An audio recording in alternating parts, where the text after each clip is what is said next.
Yeah, let's bring in Sarah Huckabee Sanders. She's at the White House. A very big week, busy next few days. He's going to be all over the country. I think he has 11 rallies over the yesterday and into the midterms, right? I mean, it's just crazy. It's crazy, the ability that the president has day in, day out, not just to bring these massive crowds out, but to actually deliver, and with the amount of energy and stamina that he has and that he's shown over the last month has been incredible and unprecedented. It's amazing the amount of time and energy that he has spent helping push Republicans over the line. And I think you're going to see that fruitful, particularly when it comes to the Senate. I think that the president has done an incredible job telling the story of these first 2 years of his administration and the number of successes that he has had. And I think you're going to see that on full display next week. And so, Sarah, we just looked at the map of the states the president is going to be visiting in the next 6 days. Are those states where the candidates are in trouble, or are those states where it's so close a visit by the president could push the Republican over the finish line? Those are states where the president's incredibly popular and has the ability to help carry some of these individuals over the finish line. Certainly a great way to close is to have the president of the United States come in, talk about the booming economy, talk about securing the border, talk about defeating ISIS, talk about remaking the judiciary and the success that he's had as president, and how more Republicans help him get better policies in place. He has, again, a great contrast between Republicans and Democrats. You're going to see him lay that out, and I think it's going to be a huge difference maker next week. You know, I'm just amazed at when the president brings up birthright citizenship. It was a story that Jonathan Swan had been following on Axios. So he brings it up. It becomes a big story. And to me, when you talk to constitutional attorneys like Jonathan Turley, he says this is a debate we need to have. But yet some people are interpreting this as some type of xenophobic, racist quest to change America. Are you surprised at how some are playing the president's would-be executive order? I'm not at all surprised that the media and Democrats, which sometimes can be one and the same, would overplay their hand in the way that they're doing it, whether it's on this issue or anything else that the president brings up.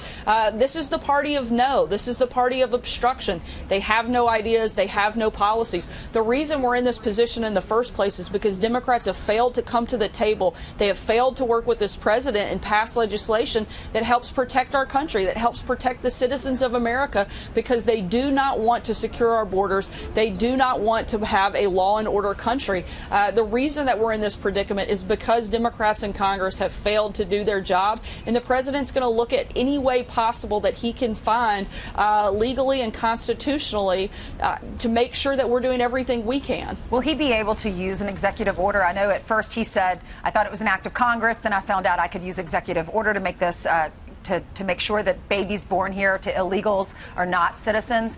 What are the facts here? Can he use executive order, or does he have to go through Congress? There are a number of legal scholars who certainly think he can, but again, let's not forget why we're in this place and why we're even here at all, and that's because of the failure of Congress, Democrats in Congress, to actually do their job. And again, the president is going to take whatever powers he has to protect our borders and to protect our country. Okay, so Congress has not been close on doing anything, but Sarah, you remember it was a number of months back where the president and Chuck Schumer, it sounded like they came real close to a deal where Chuck said, you know what, I'll give you the money for the wall, Mr. President, I just want the Dreamers to be able to stay here in the United States. And the president, it's, you know, according to the stories we've heard, said, you know what, I think I can get more. No. Was that a mistake not to take that deal at that point?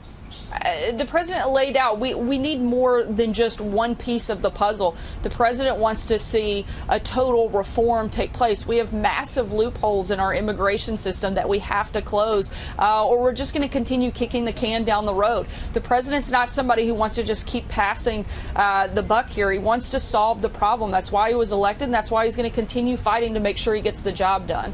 What could you tell us about the communications with Guatemala, Honduras, and El Salvador, many of which citizens make up the caravan, and there's word now a third caravan is mobilizing this direction? Has there been some work talking to these leaders, along with trying to putting 5,200 troops on the border? Certainly, we are in constant communication with other countries.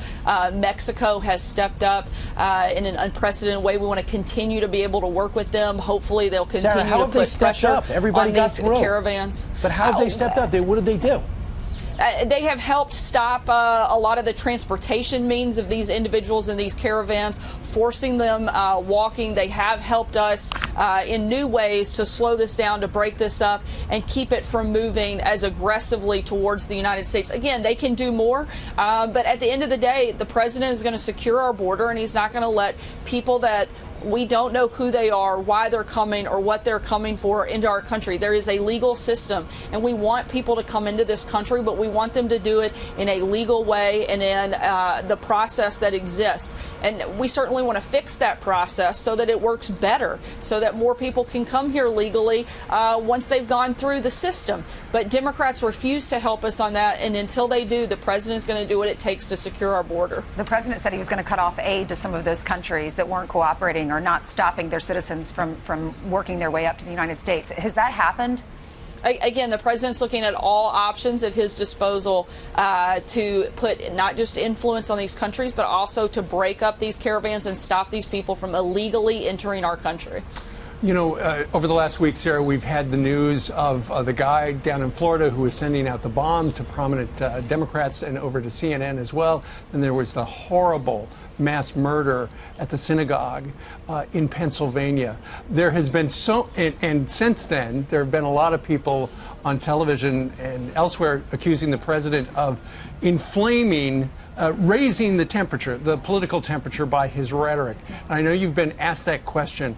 What do you tell people who say the president is somewhat responsible for the tone of the political dialogue in the country right now? Look, the only people that are responsible for these heinous acts are the people who carried them out. One of the things that we saw yesterday was the strength of our country.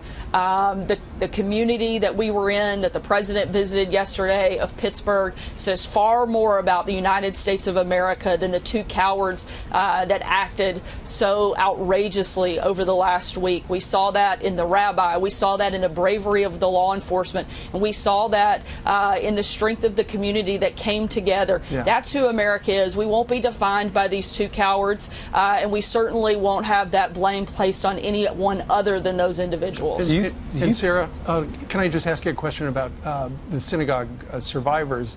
I think the president met one yesterday and also talked with the widow of somebody who was murdered. Would it be okay if you told us what she told the president? He did. He spent about an hour at the hospital with the widow of Dr. Godfrey yesterday, late evening yesterday. Congressman Rothfuss from Pennsylvania was with the president as well during that time. And she said that she wanted to be there in order to show him that people wanted him there. He spent a good bit of time with her and said he was very humbled and very saddened by the experience that he had yesterday in Pittsburgh. When you look at the number of positive Republican stories, they're under 20%. With the Democratic stories, they're over 50%. According to an MRC study, the president famously has got 92% of the stories are negative to him. You're the press secretary. You see and you hear a lot of that. Do you believe that the networks are mobilized to stop the president and to stop the Republicans?